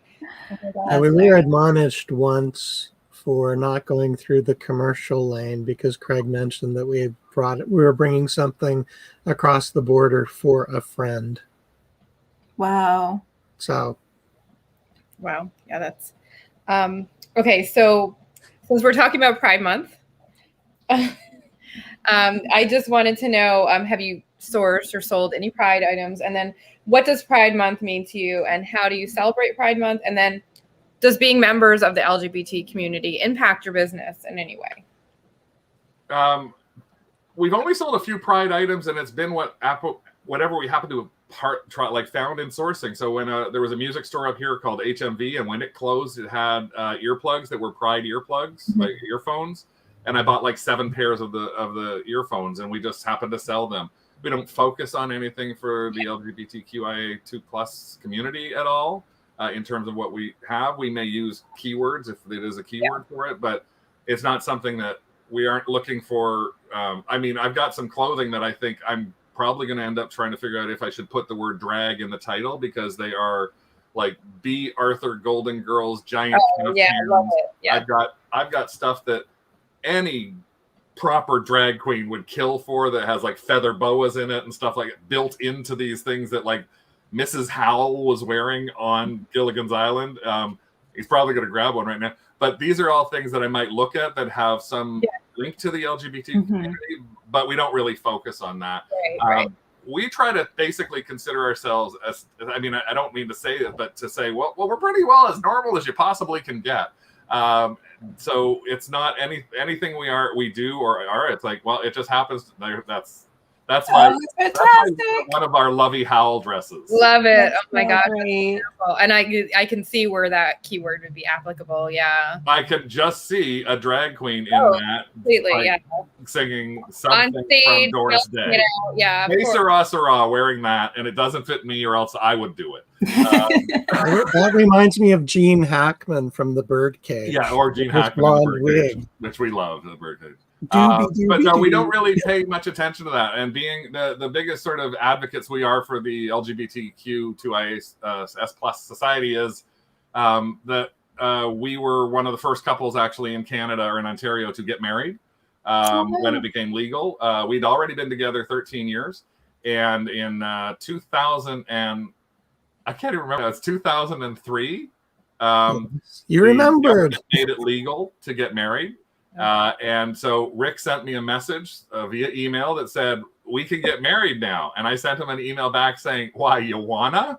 He sent me an email back that said, sure. I said, how about Pride weekend in 2 weeks? He went, okay. And that's literally the proposal. And we got married at City Hall. We had about 25 guests with us at City Hall. We flew down to Las Vegas that night. My mother was there. Rick's boss was there. Our friends were there. Our My mom local called us city the next TV morning in news Las Vegas station. at Caesar's Palace at 6 o'clock in the morning. And I thought, oh my God, she's having a heart attack. Why is she calling us at 6 a.m.? She was calling us because we were on the front page cover of the Toronto Star newspaper. That is crazy. Yeah, wow. So I'm glad that there's progress that's been made, but it shows it's slow, and it's like 18 years of us being married. But one of the reasons we got married was because we wanted to make sure that I never thought it was something I could do as a gay man. Rick didn't think it was something he could do. And we literally said, if any government wants to take something away from us that's already been legally done, then we're going to be some of the people who actually fight and say, okay, now tell me why I cannot do this. Like, I am legally married, bitch. And like, love it. Do not make me put my purse down, because I will be the first one to do that. Like, that's like, it's been one of my sayings for years. Tone it down a bit, sweetie. I don't know. Sorry, that's just me. No, he's fine. My favorite part about the whole process was the fact that we had to go to City Hall to get our marriage license. And because it was such a recent change, none of the paperwork had been updated to be generic spouse. But one of you had to be the wife. Well, I'm a June bride. I am a proud June bride. All of the paperwork I signed where it said bride. When I left it as bride, I didn't cross it out and put spouse. And I think that brought about one of the strangest concerns that one of Craig's co-workers had about gay marriage. She was concerned that her daughter would not be able to call herself a bride on any of the paperwork. Wow. Do you remember that? Yep. Craigie? People get their panties in a bunch about this most ridiculous things. Well, no, she was very strident in her concern. She wasn't upset that we were gay and getting married. She was concerned about the paperwork. Yeah, that's all. Which is very Canadian. That's too funny. And you know, the local news station was at our wedding. We had more cameras at our wedding than you would see on any tourist bus. It was because it was Pride weekend, and it was the Friday, and it was the first legal weekend of marriage for Pride. It was just like huge, like the amount of people there. They interviewed my mom. We have videos of her, so she was so proud of everything that was happening. So, but I guess that's where we look at us being, if anything, spokespeople for the community. I've always been somebody from that day forward. I loved saying to somebody who they tried to correct me that my husband would do this. This even happened a week and a half ago. We were getting our lawn quoted by an older gentleman, probably in his 70s. He was doing the quote for the grass, and he's like, so I wanted to tell you, like, he was on the phone with Rick, and he's saying, well, so I'll do this, and then you can ask your wife. I said, this is his wife.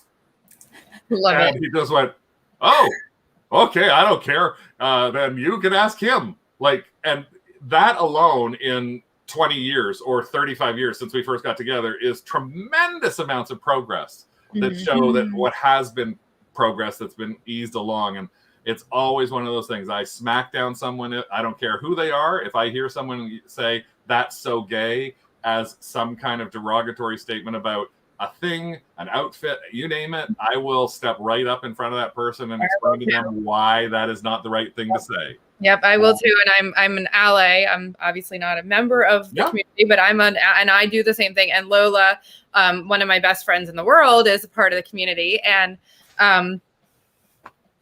that's sort of what we do. It just so happens, like, you find us and you're on our YouTube channel. It's kind of obvious that we're a gay couple, and it's like, if you don't like us, then don't like us.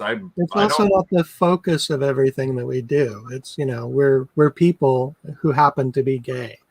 Yeah, exactly. It's we don't wake up and put on a gay hat. No, it's part of I do every once in a while. I do take that little thing on that teddy bear and put it on my head every once in a while. But it's hard though. I get teary about it because I see, like, you know, things that Lola has struggled with, things that you guys, and it just, you know, it's just like so irritating that still in this day and age, you know, that you have to struggle just for being yourselves. You know, it's just. Well, actually, it's not. From my perspective, it's not a struggle. I am who I am. If you have a problem with who I am, that's you, not me.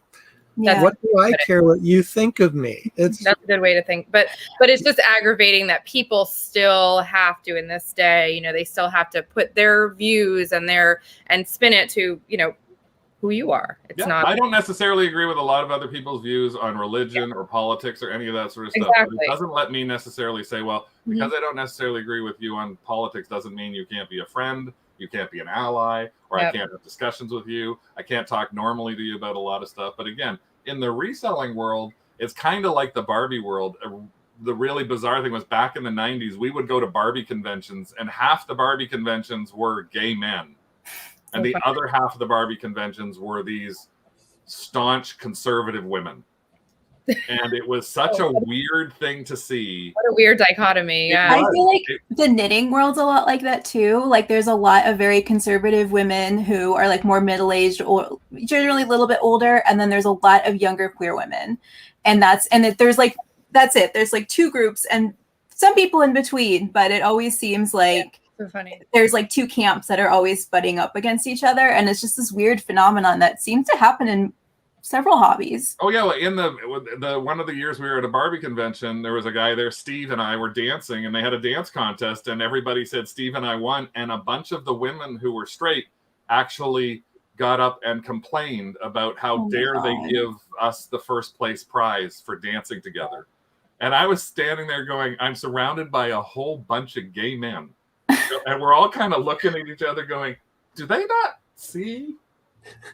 So funny. Do they not know who dressed them? Do they not know who actually designed the dress of the Barbie doll that's the centerpiece they're getting today? Do they, like, it was some of those things were just sort of, but again, we just sort of let it slide as much as we can. And that's why I mean, even this is my t-shirt I made for this, so I can walk around and people are seeing me wearing a t-shirt that says my husband gave me a hall pass. So it's our little sort of not like silent push, but just like, yeah. Oh, yeah, you should be proud of who you are. You are who you are, and if anybody has a problem with it, then that's their problem. Yeah, exactly. And if you want one of these t-shirts, go to 2DogsDigs.com. We have my husband and my wife in case you want a husband or a wife t-shirt. Yeah, very cool. So I guess what we're gonna, and if anybody has any questions in the chat, we'll address those. But I guess we're taking a long time here. That's why we don't shut up. Oh, it's okay. We have guests. So We always go way over, so nothing new. So I guess before we get to your scores, what do you have one takeaway, your biggest tip for other resellers? What would that be? Weigh twice before you get a shipping quote. That's a good one. That's a good one. Yes. Mine's close to that. It's like, don't list things you haven't found the box for.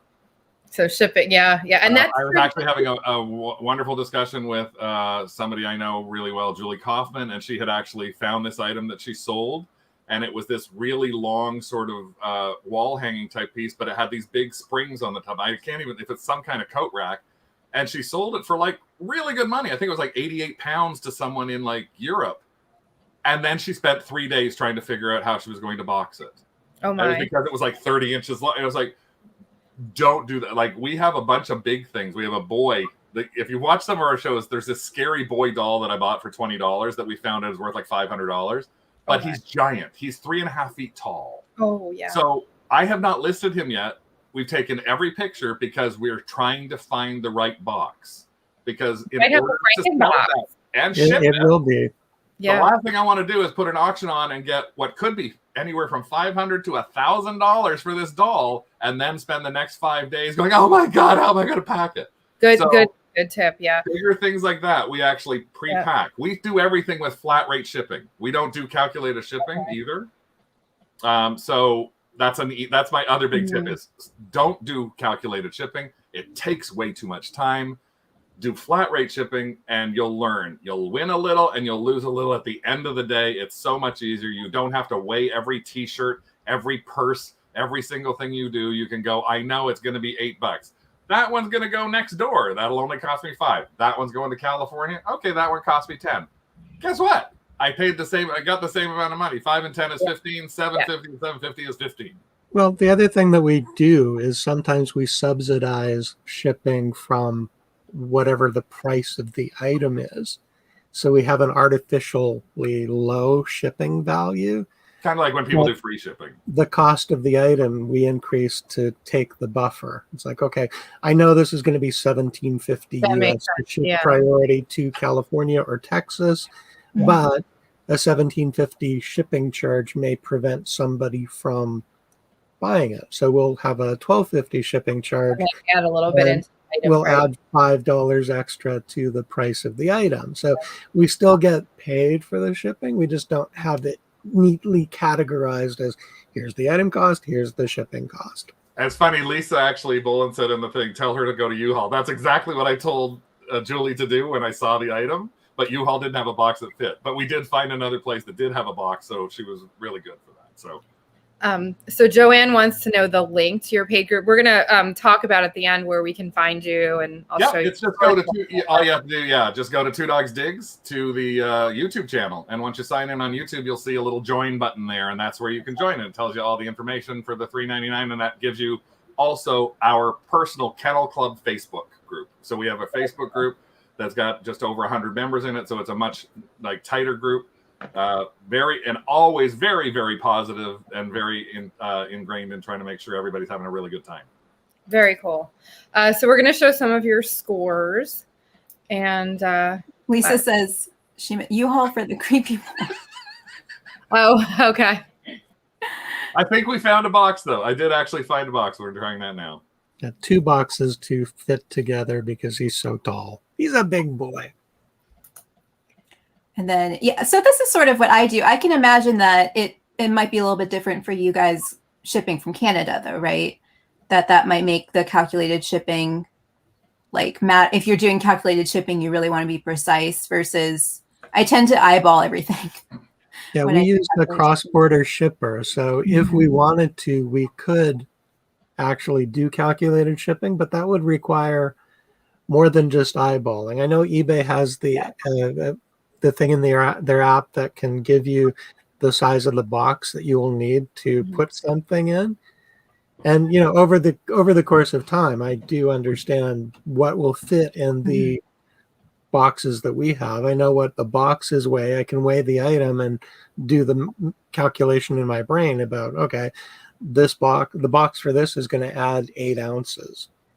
So I can take the total of what the item is and the 8 ounces and put the two together. But it's a lot of extra work to actually pre-pack things in order to get calculated shipping exact. Yeah, that makes sense. And I know some people do that. Some people pack everything and store it in their inventory packed. Yeah, that's a little too organized for me, but work for us. Yeah. Well, so we're going to go through some of your scores, and we have 2DogsDigs LGBTQIA scores. Yay. So Craig and Rick came up with this awesome idea to do a letter for each of these in accordance with our Pride Month theme. And Sorry, so Doug was snuffling something. I was trying to figure out what he was. So our first one is an L score, and that would be this item. That's going to take a second to load. There you go. So tell us about this. This is a Little Mermaid, Ariel and her sisters dolls. If you ever see any of these, grab them loose or packaged. Wow. This is actually surprisingly the third one we found in the last year. Wow. And it is, the doll is a Mattel or Disney doll and who has a mermaid tail. This is sealed, and this is the third sealed one that we found. The Ariel we sold back in, I think it was February, for $195. This one sold for $148, and they cost, usually if we see these in a store, they're between $14 to $18 Canadian plus tax. So it's a really easy flip when you can find this. Wait, so is this something you would still find in a retail store, not just, or are they discontinued and that's why? This actually is about 10 years old. Oh, okay.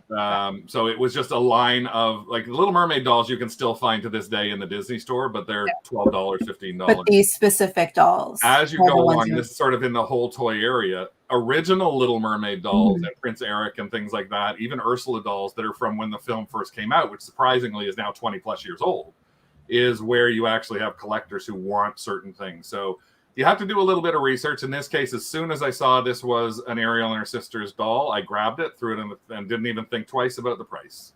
If I saw another Ariel doll, and I've actually passed them by at $10 and $12 because they've been more recent editions or not. You need to do your little bit of research on eBay before you actually buy something like that. Yeah, and that particular line of dolls always comes in that sort of clamshell case.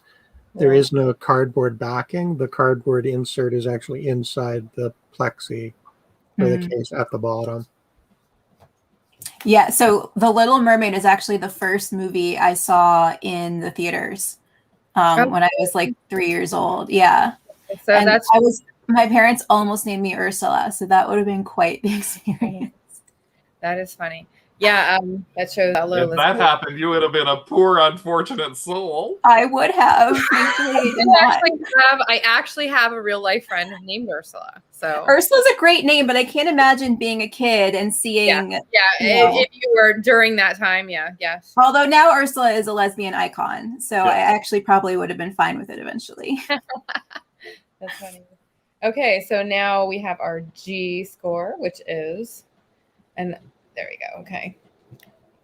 Well, because we're looking at the letters, remember, this is what we're doing. So G, when in the past 90 days, we actually sold these Garfield greeting cards. This was from a Baggy Wall, one of my favorite places to shop inside like Value Village or Savers places, where they have the wall of everything they stuff into little bags for $2.99, $3.99, that sort of thing.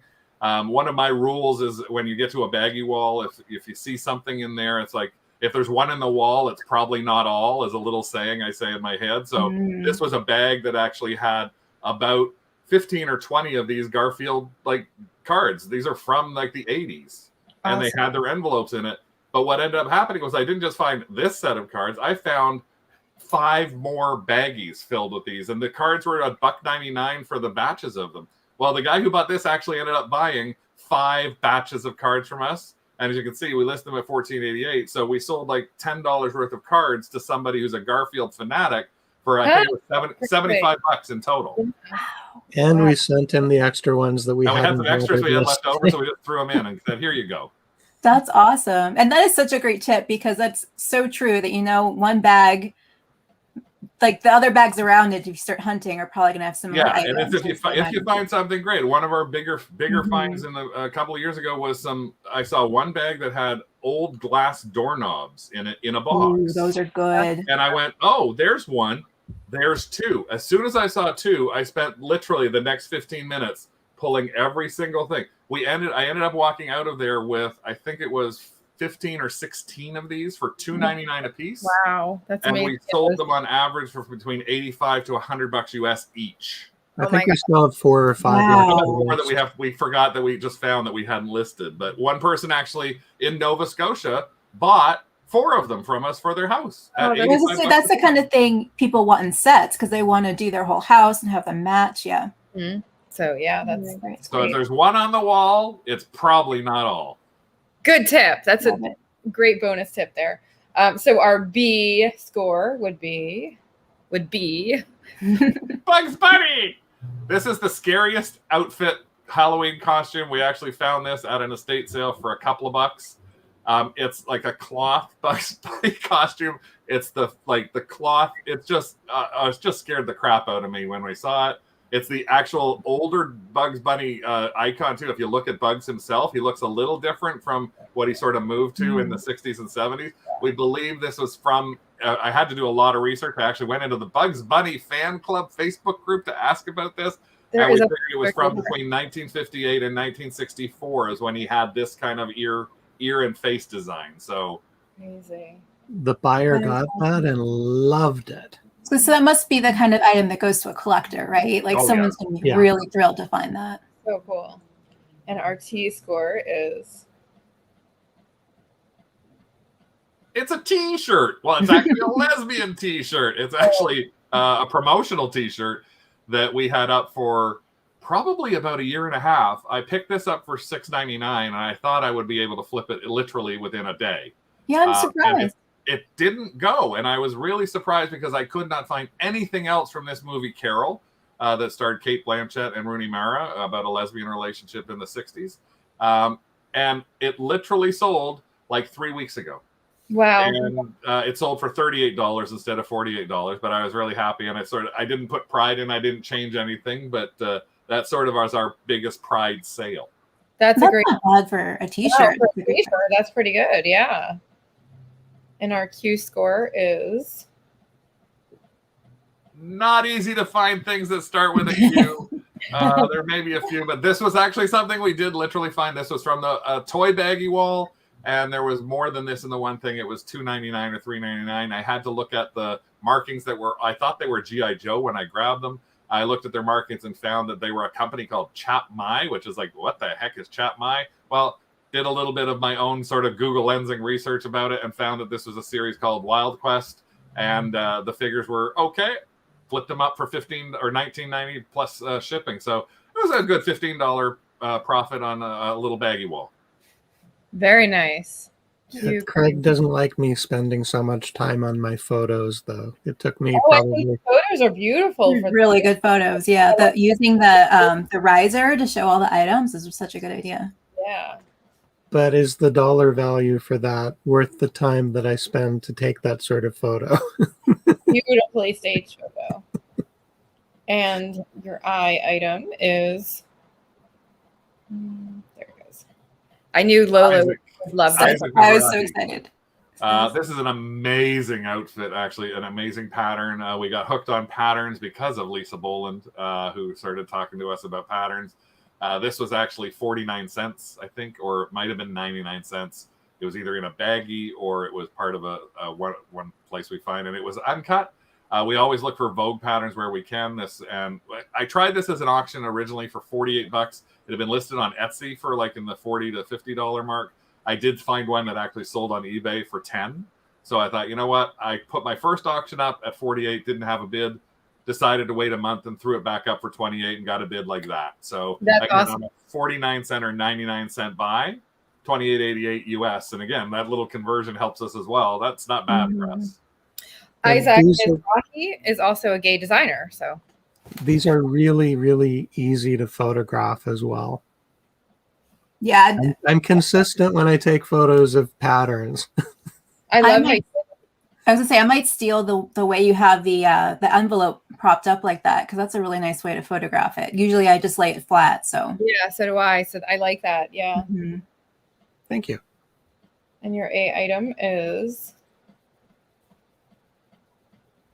Archie, comic book character Archie. And we actually, this was, I guess there's kind of a little bit of an LGBT link to this because it is MAC Cosmetics, who have been huge in supporting the LGBT community. This was actually for a series that came out in 2013 of lipstick and stuff like that for Archie's girls. And this is actually the back of the chairs that they have inside probably like a Sephora store or at a MAC cosmetic counter. It's just the piece that goes on the director's chair. So it's not the director's chair. It's just the piece that goes onto it. Over it, yeah. Okay. I actually got this. This actually I picked up just in early March. They were at a Value Village. There were 2 packages sealed, taped together for $3.99. I picked up 2 sets of them for $3.99, so $1.50, well, $2 a piece. And we did sell one literally after we first listed it immediately for $48 US. So on a $2 investment, $50 US is pretty good. We actually did sell one other one, but they canceled it, or no, they didn't pay. So we had to, so that's why it says 2 available now. So we still we have 3 available, but very cool. And then our last item, which isn't part of the letters, but Lola and I were loving this fabric that.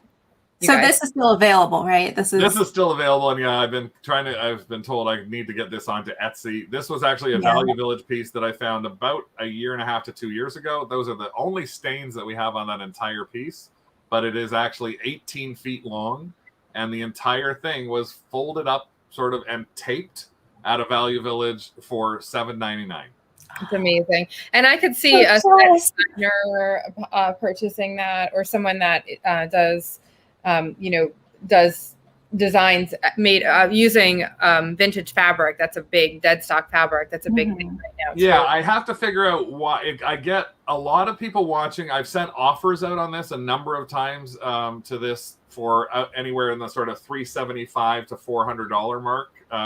I don't really want to go lower than that because I think it is that iconic a piece of fabric that I think if anybody really wants to do something with it, I'm going to have to wait a long time. Because it only cost me $7.99, I don't have a lot invested in it, so I can keep it for a longer period of time. I've debated about whether I need to cut it to different lengths or things like that, because maybe people don't want 18 feet of it.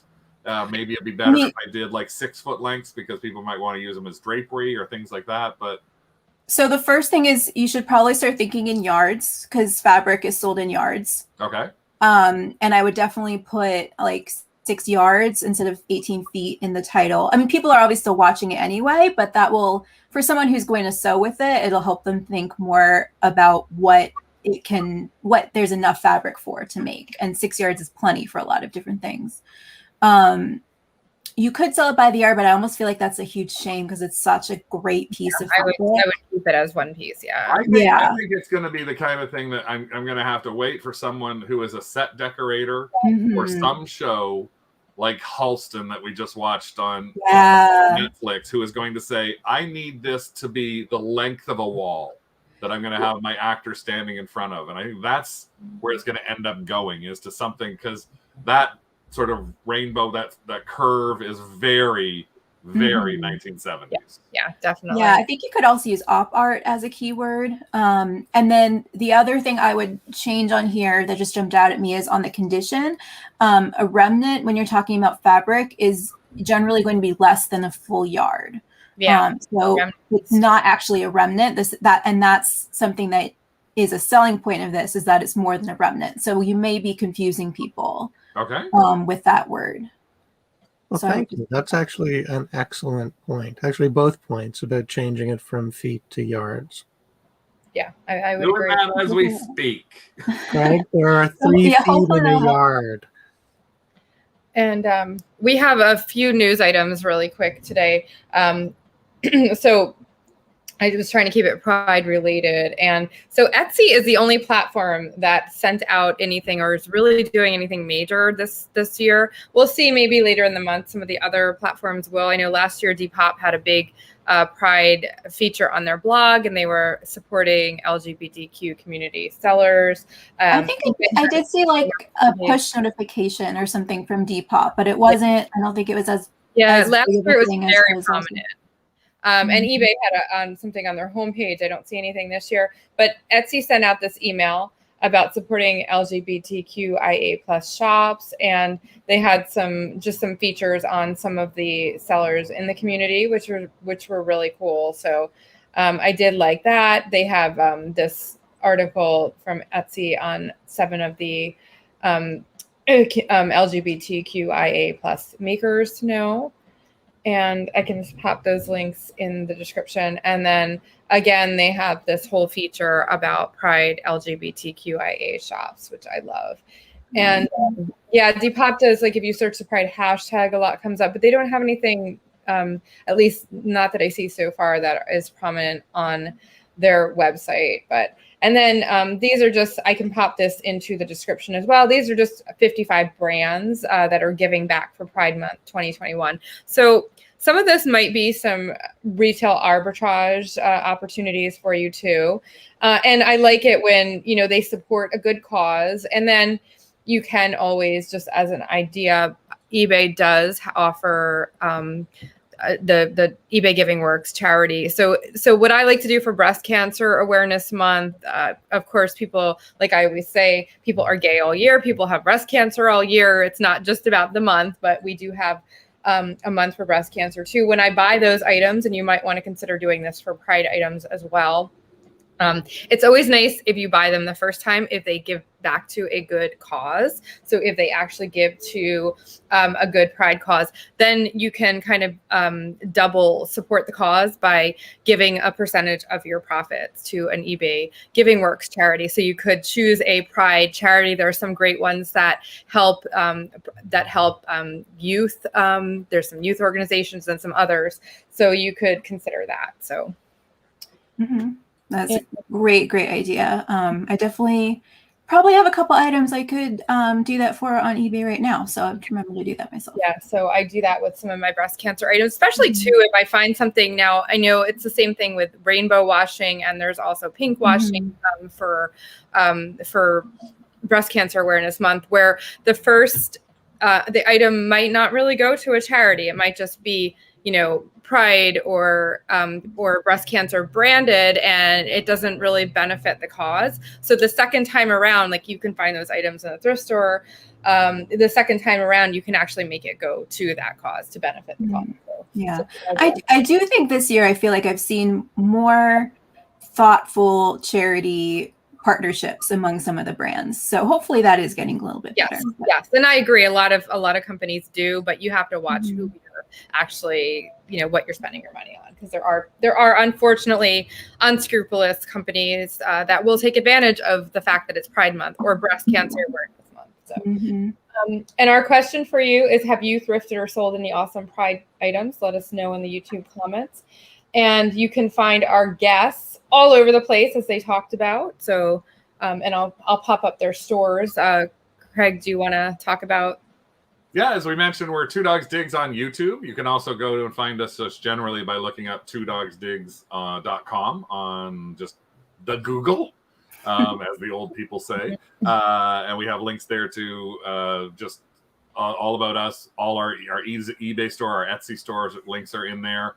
We talk a little bit about Max Sold. We have a little t-shirt section where, as I say, we've got our t-shirts for sale. And we don't make money on the t-shirts really. And if you use the code 5ARF, the 5ARF, you have $5 off any of the t-shirts anyway. We have our Bad Dog. This tells you how long ago we opened our eBay store. It's called Bad Dog Stuff. It's actually now 2DogsDigs, because now that Rick and I are doing it together, we're 2 dogs digging everything as opposed to just Bad Dog.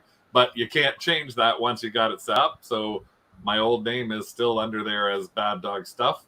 Etsy is 2DogsDigs. And then the Kennel Club is a Facebook group, but that's a subscription-based group based on people who have joined us to support us on our 2DogsDigs YouTube channel. So our 2DogsDigs YouTube channel is free. Anybody can come anytime they want, watch anything, be part of our haul, watch our haul passes, watch any of the videos that are there.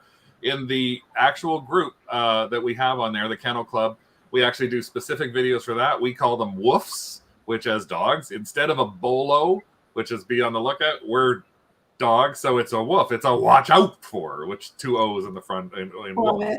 So, we do woofs that are exclusive to the Kennel Club. We have other videos behind the scenes. Again, we have a much more discussions. People can message us on eBay or Messenger and have a lot more direct links to people with setting up Max Hold, questions about shipping, things along those lines. So we try and provide all that extra support as part of the Kennel Club. And the Kennel Club is $3.99 a month. That's actually charged through YouTube. And that's like nothing. That's like my Dunkin' Donuts iced coffee that I'm getting, come on. That's just it. That's what we say. It's like, it's less than a latte. So it's less than what you would normally pay for 4 weeks to support us doing all our extra little stuff that we can do for you. And then if you didn't want to join the club, you can also go to our website and you'll see a little thing up on the top that says buy us a latte. And you can actually just buy us a latte, a virtual latte for $3 or whatever you want to do on that. So hopefully we give you tips on this. We have a number of people who I've seen in here who we know who are members of it. But a lot of the times what we're trying to do is give tips that will actually help you as a reseller, help you save money, make money, save time, think about things a little differently. And that's one of our goals. So we think that with the little bit that we charge in there, even for some of the woofs. I'm Bad Dog, and I'm Good Dog. Thank you for clicking on the join button for the YouTube memberships. Membership is a feature. That's great. With some of the woofs that we put, people have found them within days or weeks of actually us talking about them, and they found stuff and flipped it for $200 that we put out as a woof that we said, here's something to look out for. We had somebody actually back in December, 2 people found this item in less than a day, and it was something that for $3.99 at a Value Village that they were listing for $200 to $300. So that pays basically for the Kennel Club for a year. Our savings on Max Sold, if you do decide you want to do a Max Sold, again, it's a credit to you that's well worth over $100. That pays for over 2 years of the Kennel Club. So we try to make sure that we're providing extra value as well, so that somebody feels that we're there for that $3, because it is a lot of support and it's a lot of work. Nay and Lola know this from doing their show, which is why we hope we can get them to 1,000 people soon. Is there's a lot of work that goes into helping people to do this, and we do it because we like it. But it helps us if we got a little bit of money that helps us do extra stuff for you. Totally. Yeah. And it's such a great value. I mean, I think justify it very easily. I do not know why this Hustler t-shirt has not sold. That's on Depop. I thought this would that sell. Is definitely, yeah. That is great. Yeah. That is a great. I know it's priced high, but I haven't even had offers on it. So that was their YouTube, their Depop. Here is their eBay store. 2DogsDigs. Definitely. Oh, there's the belly buttons. Definitely go and browse their shops. Support them, and they have an Etsy shop as well. And you guys are on Poshmark Canada as well, right? As 2DogsDigs too. Yep. Awesome. And so definitely check their stuff out and support them. And you can also find Lola and I everywhere. I'm mostly for Renee. Lola is Run Lola Run, and Lola Thrifts on Instagram. And then we are Low 2-Fi on eBay and Colbury Asterisk Dazzle. And then, of course, if you have an idea for an upcoming video, if you want to be a future guest like Craig and Rick, comments, questions, drop us an email. Let us know. Yeah. And next week, again, we will be back on the 18th at 2 p.m. Eastern, 11 a.m. Pacific, unearthing my Y2K jeans and pants Rubbermaid tub. So we'll see what's in there. Hopefully there's some goodies. I really can't remember from that many years ago, but now that Y2K clothing is trending again, I bet there's some goodies that I can get listed. That'll give us some motivation as well to clear out our walk-in closet. Because some of the stuff in there is from 2000 when we moved into the house. Well, then get it up on Depop because that stuff is really trending right now. I might lose enough weight in my shoulders to fit it one year. Well, thank you so much, Craig and Rick, for hanging out with us for 2 hours. Oh my goodness. Oh my God. I know, and thanks to everyone in the chat. I know some people had to kind of come in and out based on their actual, real life commitments. Totally understand. But lots of people in the chat the whole time. So thanks for hanging out with us. This is so much fun. Such a great conversation. Thank you so much again. You have a great channel. I hope you get to 1,000 really, really soon. There's so much information, especially on the fashion side of things to go back from. I started learning from Nay when she actually did like her special secret beach for Jason on shoes. And I still to this day remember things that she talked about on that every time I walk it, like Nay's head comes into me, like voice comes into my head when I'm looking at certain things. Like, what would Nay do? And Lola's been great at what she's been doing with her over the past year or so, plus with this. And so it's a really enjoyable channel. We don't watch it a lot live because it's unfortunately, that 2 p.m. period on a Friday when I'm usually out dropping off the packages and thrifting. So we try to catch up as well. Totally understand. Yeah, it's a time that works well for us, but I know lots of people have regular 9-to-5 jobs and stuff, but I hope watching it later still gives lots of info. And I know you mentioned learning more about fashion and stuff. So that's exactly why we started the channel, because I think we do have a lot to share and weird shared encyclopedic knowledge. Yeah, Lola and I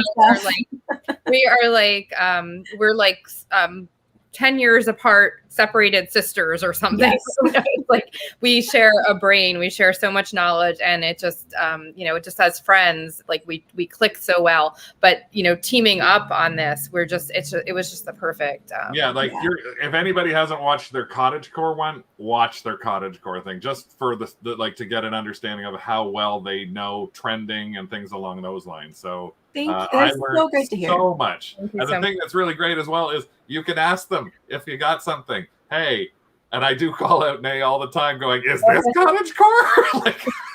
And I've had a few, yes, Craig, you're very good. And then no, Craig, what are you smoking? Kind of things I've done a few times, but we're always here to help. So hey, that's my job. Craig, why did you buy that?